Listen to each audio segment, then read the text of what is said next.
A lot of people don't really know what energy healing is for specifically. They're just like, oh, this is a woo-woo thing and you move around energy, but like, what's the actual practical purpose of it?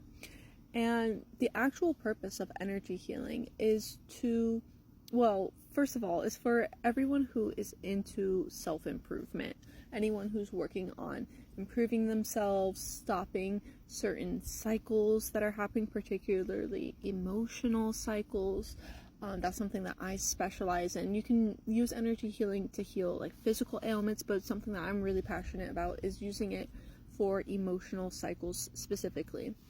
And on the self-improvement journey, you often get stuck at a block. Actually, let me pull up this diagram. So there's this graph right here, or chart, whatever, and it goes through all of the emotional themes that we all have to conquer in the specific order that you have to conquer them in. And I went through this in this exact same order, and I know a bunch of other people do. So, of course, you start at the bottom with shame. You have to conquer shame. And if you grew up any kind of religion, I mean, not all religions, I don't think, I don't know, I don't know about every single religion, but like the main ones, specifically like Christianity, and the other branches of Christianity, shame and guilt are like big themes that they kind of indoctrinate you with from a very young age. So you feel shame and guilt about like pretty much everything you do. So that's one of the first things that you have to dismantle, is shame and guilt.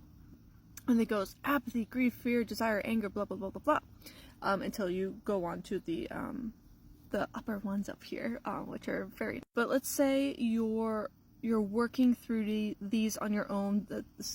A ways you could do that is like mindset work, inner child healing, shadow work, things like that. But let's say you're stuck on one, like anger. You're stuck on anger and you're just having angry outbursts all the time. Everything triggers you and you get really, really angry, and you're tired of having these angry outbursts. You don't want to blow up on everybody, especially your family and your loved ones, right?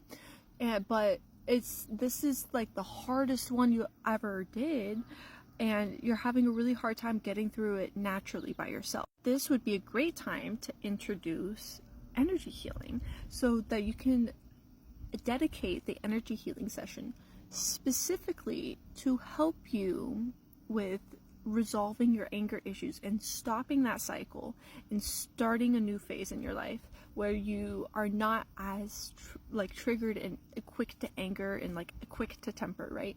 So energy healing just escalates you on your self-improvement journey.